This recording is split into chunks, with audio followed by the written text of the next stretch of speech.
BTech BSc agriculture join అవ్వాలనుకుంటున్నారా? తెలుగు వారు ఎక్కువగా చదువుతున్న యూనివర్సిటీ ఐటీఎం యూనివర్సిటీ గ్వాలియర్. నమస్తే రమగారు. నమస్తే జయ. రమగారు, ఆషాఢ మాసంలోకి వచ్చేసాము. ఆషాఢ మాసం యొక్క విశిష్టత. సాధారణంగా ఆషాఢం అంటే ఆషాఢంలో అది చేయకూడదు, ఇది చేయకూడదు, ఇది చేయకూడదు, బోల్డని ఉన్నాయి. దాంతోపాటు అత్త కోడళ్ళు గడప తారకూడదు, కొత్తగా పెళ్ళైన భార్య భర్తలు ఒక చోట ఉండకూడదు, అవును, గోరింటాకు పెట్టుకోవాలి, గోరింటాకు పెట్టుకోవాలి, మునగాకు తప్పనిసరిగా తినాలి. అవునండి. ఆషాఢ ఆదివారాలు మునగాకు, ఓహో. అవిసి పువ్వులు కూడా తింటారు. అవిసి పువ్వుతోటి కూడా వంట చేసుకుంటారు. ఆహాహా. అవిసి నూనె వాడతారు ఓకే. బాగా. ఊళ్ళల్లో ఖచ్చితంగా ఆషాఢంలో మునగ తినాలి. ఓకే. ఓ ఇది తెలీదా నీకు? మునగాకు విషయం తెలియదండి. మేము ఆల్రెడీ అవిసి తింటారని నాకు తెలుసు, విన్నా. 2 ట్రిప్లు 3 ట్రిప్పులు తినేసాం మేము ఆల్రెడీ. ఓ.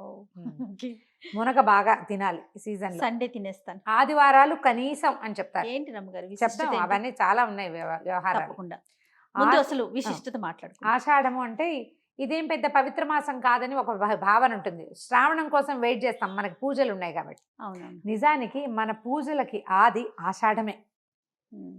ఆషాఢంలోనే తొలి ఏకాదశి వస్తుంది. అవునవును. తొలి ఏకాదశి అంటే తొలి ఏకాదశి, మొదటి ఏకాదశి అని చెప్తాం. కానీ అంటే వర్షాకాలంలో వచ్చేదే మొదటి ఏకాదశి, వర్షాకాలానికి ముందు వచ్చేది. అవునవును. ఈ రోజున విష్ణుమూర్తి పడుకుంటారు. దీంతో పాటుగా సూర్యుడు కర్క సంక్రమణం అంటారు, కర్కాటక రాశిలోకి మారతాడు ఈ నెలలోనే. మారాక ఇప్పటిదాకా జనవరి మకర సంక్రాంతి నుంచి ఉన్న ఉత్తరాయణ పుణ్యకాలం దక్షిణాయనంలోకి మారుతుంది. అంటే ఇప్పుడు ఉత్తరాయణము దక్షిణాయనం అంటే అయనము అంటే నడక, ప్రయాణము. సూర్యుడు ఉత్తర దిగ్భాగం వైపు నడిచేది ఉత్తరాయణం, దక్షిణానికి నడిచేది దక్షిణాయనం. దక్షిణం వైపు ఏం నడిచి వెళ్ళిపోడు. మనకు అసలు సంవత్సరంలో సరిగా తూర్పును సూర్యుడు ఉదయిస్తాడు అని చెప్పుకుంటామా? ఏడాదిలో 2 సార్లే కరెక్ట్ తూర్పు కోణంలో, తూర్పులో ఉంటాడు సూర్యుడు. మిగిలిన రోజులన్నీ కూడా కొంతకాలమేమో ఇటు ఉత్తరం వైపుకి, అంటే కొంచెం ఈశాన్యం వైపుకి ఒక చిన్న డ్రాప్ ఒక పక్కకి అట్లా వెళ్తాడు. తర్వాత ఇప్పుడు దక్షిణం వైపు, ఇది మన దక్షిణానికి అంటే ఇది ఆగ్నేయాని వైపుకి వాళ్తాడనమాట. ఈ నడక సమయంలో దేవతలగా నిద్రాకాలము అని చెప్తారు. ఇప్పుడు వచ్చేటువంటి తొలి ఏకాదశి నాడు విష్ణుమూర్తి నిద్రిస్తారని 4 నెలల పాటు ఆయన పడుకుంటారు. ఈ 4 నెలలు పడుకుంటే ఏమవుతుంది? సూర్యుడు వేడి తగ్గుతుంది. ప్రజలకి, భూలోకంలో మానవులకి నిద్రా సమయాలు పెరుగుతాయి. రాత్రిళ్ళు పెద్దవయ్యి పగళ్ళు చిన్నవవుతాయి. అవునవును. సూర్యుడి వేడి తగ్గిపోతుంది. సమస్త జీవరాశులకి అనారోగ్యాలు వస్తాయి. అందుకని ఇప్పటి నుంచి ఇది ఉపాసనా కాలము అని చెప్తారు. ఇప్పుడు చూడు, ఈ నెల అట్లా తిరగంగానే మనకు తొలి ఏకాదశి ఉపవాసాలు ఉంటాం మనం. ఇక్కడి నుంచి మొదలుపెట్టి శ్రావణంలో ఏవో మంగళవారాలు శుక్రవారాలు పూజలు చేస్తాం, సగం ఉపవాసాలు. భాద్రపదంలో ఏవో కొంచెం పూజలు మనం నవరాత్రులు చేసుకుంటాము. తర్వాత 15 రోజులు పితృపక్షాలు వస్తాయి. ఎవరి తండ్రి తిథి ఉంటే వాళ్ళంతా ఉపవాసాలు ఉండాలి. తర్వాత వచ్చే కార్తీకం ఫుల్ ఉపవాసాలే, ఫుల్ ఉపాసన కూడా. ఉపవాసము ఉపాసన కలిసి వస్తాయి. ఈ ఆషాఢంలో అది మొదలు పెడతాం. ఆషాఢ మాసంలో ఇప్పుడు మనకి తెలంగాణ ప్రాంతంలో ఏంటంటే అమ్మవారికి బోనాలు సమర్పిస్తారు. ఆషాఢ గురువారాలు మనకి రాయలసీమ వైపు కూడా అమ్మవారికి బోనం సమర్పించడము, అమ్మవారికి నైవేద్యాలు పెట్టడం. బోనం అని పేరు పెట్టరు, బోనం మన ప్రాంతపు పేరు. ఈ బోనం అంటే అదేదో ప్రత్యేకమైన పదం కాదు. భోజనము ప్రకృతి, బోనము వికృతి. తెలుగులో ప్రకృతి వికృతి చదువుకుంటామా? అవును, అంతే.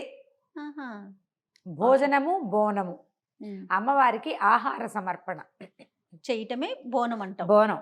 ఈ వ్యవహారంలో ఏంటంటే మనకి ఇప్పుడు సీజన్ మారిపోతుంది. వర్షాకాలం వస్తుంది కదా. ఇప్పుడు గ్రీష్మ ఋతువులో ఉన్నాం. ఏమిటి? జ్యేష్ఠ ఆషాఢాలు గ్రీష్మం, శ్రావణ భాద్రపదాలు వర్ష ఋతువు. ఈ శ్రావణ భాద్రపదాలకి ముందు వచ్చేటువంటి ఈ సీజన్లో ముందు ఇప్పటికే మనకి మాన్సూన్స్ వచ్చేస్తాయి. తీవ్ర వర్షాకాలం కాకుండానే తొలకరి జల్లులు, అక్కడక్కడ ముసుర్లు, సడన్గా ఎండ నుంచి ఒకేసారి విముక్తి లభించిందని మనం ఏం చేస్తాం? ఉత్సాహంగా వానలో పరిగెడతాం. తడిసినా పెద్ద పాటి చెయ్యదు. ఆ తడుపు అనారోగ్యాలకి దారితీస్తుంది. అంటువ్యాధులు ప్రబలుతాయి, బాగా స్కిన్ ప్రాబ్లమ్స్ వస్తాయి, కలరా లాంటివి వస్తాయి, మోషన్స్ అవుతాయి. మనకు తెలిసిందే అది. స్టమక్ ఇన్ఫెక్షన్స్ బాగా వస్తాయి. ఈ సమయంలో ఇలా అంటువ్యాధులు అవి ప్రబలే సమయంలో మనం ఏ ఊర్లో ఉన్నామో ఆ ఊరి గ్రామదేవతని కొలిచి ఆమెకి ఆహారాన్ని సమర్పిస్తే అంటువ్యాధులు ప్రబలనివ్వకుండా అమ్మ తల్లి ఆపుతుంది అని. అన్నాన్ని శుద్ధంగా చేసి పెడతారు. బోన సమర్పణ ఏం చేస్తాం, ఏదో పాత్రలో వండి అవును. దానికి సున్నము అవి రాసి సున్నపు రాసి బొట్లు పెడతారు, సున్నం రాస్తారు ఆ కుండకి, పసుపు రాస్తారు, చక్కగా కుంకుమ అవి బొట్లు పెడతారు, వేపాకులు అవి వాడతారు విస్తారంగా. ఆ ఘటానికి చుట్టూతా వేప మండలు కడతారు. ఇప్పటి నుంచి మనం వేప విరివిగా వాడాలని తెలియజేస్తుంది. ఈ సీజన్లో మనం బాగా వేప ముంచిన నీళ్లు, వేప చెట్లు, వేప కొమ్మల్ని గుమ్మాలకు కట్టుకోవటము ఈ ప్రాంతంలో. ఎందుకంటే ఇంతకుముందు మనకి ఇక్కడ ఈ కలరా లాంటివి రావడం తెలుసు మనకి తెలంగాణ ప్రాంతాల్లో. మనం ఏం చేస్తాం, సాధారణంగా ఒక చోట దెబ్బతిన్నాం అనుకో, దానికి రిపేర్ మొదలు పెడతాం. అవునవును. ఆ రిపేర్ ఏం చేస్తామో అది ఖచ్చితంగా చేయవలసిన విధానంగా అలవరుస్తాం. నువ్వు ఇప్పుడు ఏకాదశి ఉపవాసం నేను ఉంటాను, ఉపవాసం ఎందుకు ఉండాలో నేను అర్థమయ్యేలాగా చెప్తే ఎంతమందికి నచ్చుతుంది? ఉపవాసం ఉంటే కొంతమందికి నచ్చుతుంది, కొంతమందికి నచ్చదు. ఎవరుంటారు అనిపిస్తుంది.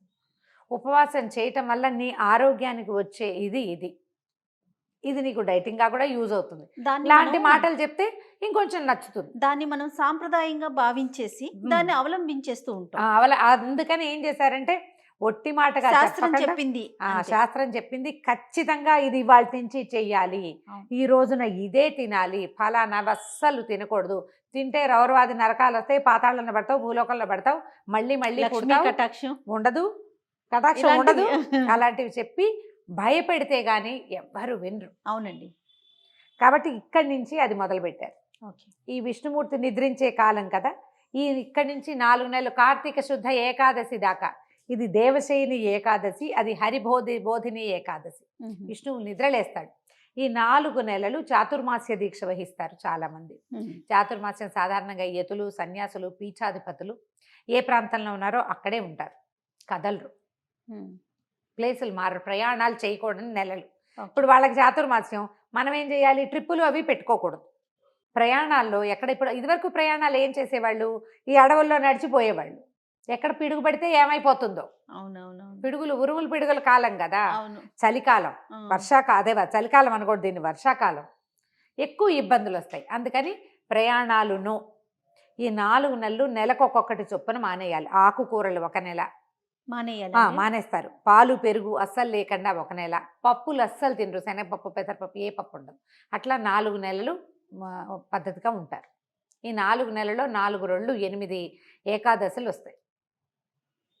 ఈ 8 ఏకాదశుల్ని ఖచ్చితంగా ఏకాదశి నియమం పాటించుకోవాలి. ఏకాదశి మొత్తం ఉపవాసం ఉండి ద్వాదశి నాడు భోజనం చేస్తారు. దీంట్లో పౌర్ణములు వస్తాయి, 4 పౌర్ణములు వస్తాయి. 4వ పౌర్ణమి మనం చూడకపోతాం బహుశా. ఇప్పుడు ఆషాఢము, శ్రావణం, భాద్రపదము చూస్తాం.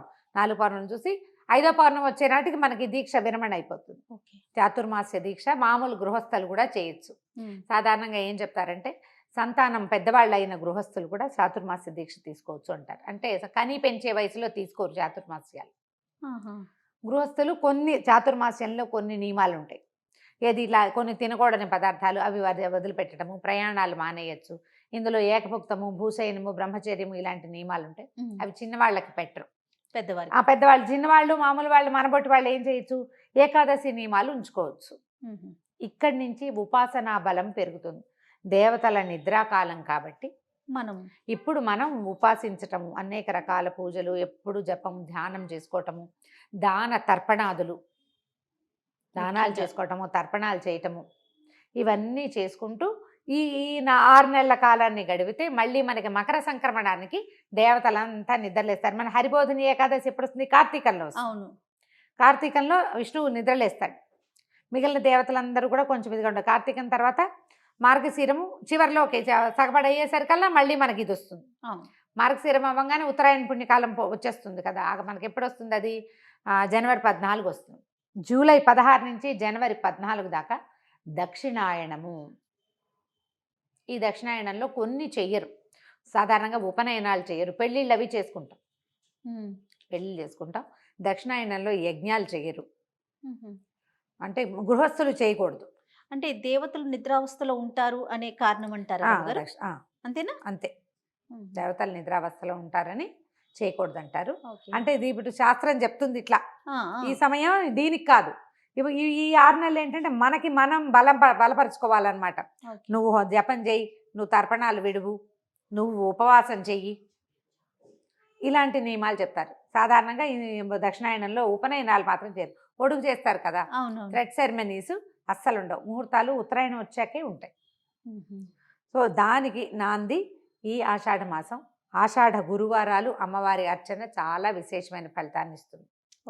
ఆషాఢ గురువారాలు, ఆషాఢ ఆదివారాలు దుర్గని అర్చిస్తారు. ఆషాఢ గురువారాలేమో లక్ష్మీదేవిని, ఆషాఢ ఆదివారాలేమో దుర్గాదేవిని అర్చిస్తారు. సమీపంలో ఉన్న ఏ అమ్మవారి దేవాలయానికి అయినా వెళ్ళి నమస్కారం చేసుకొని మన శక్తి అనుసారం మన పద్ధతి ప్రకారం ఈ ఊళ్ళల్లో బోనాలు సమర్పిస్తారు. మన ఊళ్ళల్లో అమ్మవారికి పసుపు కుంకుమ ఇస్తాం, కొన్ని చోట్ల ఒడిబియ్యం పోస్తారు. మన పద్ధతి ప్రకారం అమ్మవారికి అప్పచెప్పుకోవటమే. దీని వల్ల ఏంటంటే మనకి గ్రామాల పరిసరాలు అవన్నీ కూడా శుభ్రపడతాయని, వేపాకులు అవి కలిపిన నీళ్లు, వేపాకులు ముంచి ఆ నీళ్లు వాకిళ్ళల్లో చల్లుకోవటం, వేపాకులు కట్టుకోవటం అలాంటివి చేస్తే ఇబ్బందులు తొలుగుతాయి అని చెప్తారు. బ్రీఫ్గా ఇది గోరింటాకు పెట్టుకోవాలి ఆషాఢంలో, మునగాకు తినాలి, లేదా అవిసె పువ్వులు అవి తినాలి. ఈ లెక్క పెట్టుకోవటం, ఈ నెల గడిపేయటం. మధ్యలో వచ్చే తొలి ఏకాదశి, గురు పౌర్ణమి వాటికి మళ్ళీ విడిగా చెప్తాం. తప్పకుండా రమ్మగారు. అయితే 4 నియమాలు పాటించాలన్నారు. కొన్ని ఆకుకూరలు వదిలేయాలి, కొన్ని పప్పు ధాన్యాలు, అలాగే ప్రయాణాలు అవి చెప్పారు కదా. అవి ఏవి ఏ మాసాల్లో అదేమన్నా చెప్తారా? ఇంకొక టాపిక్ లో చేద్దామా? మళ్ళీ చెప్తాం. అయినా ఇదేంటంటే చాతుర్మాస్య దీక్ష అందరూ చేసేది కాదు. అందరికి అవసరం లేదు. ఇప్పుడు ఇవి ఎలా ఉన్నాయంటే జయ, ఇక్కడ ఒక మాట చెప్పాలి జయ. చెప్పండి.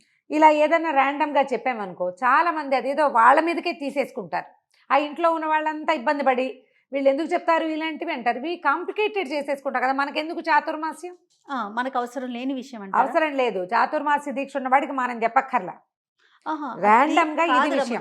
దీక్ష తీసుకున్న వాళ్ళకి మాత్రమే ఈ విషయాలు, నార్మల్ పీపుల్ కి అక్కర్లేదు. కాదు, నార్మల్ పీపుల్ చేయగలిగేవి ఏంటంటే ఉపవాసము, మునగాకులు అవి తినడము, ఈ ఆషాఢంలో గోరింటాకు పెట్టుకోవటము, ఏదైనా ఒక దేవాలయానికి వెళ్ళటం.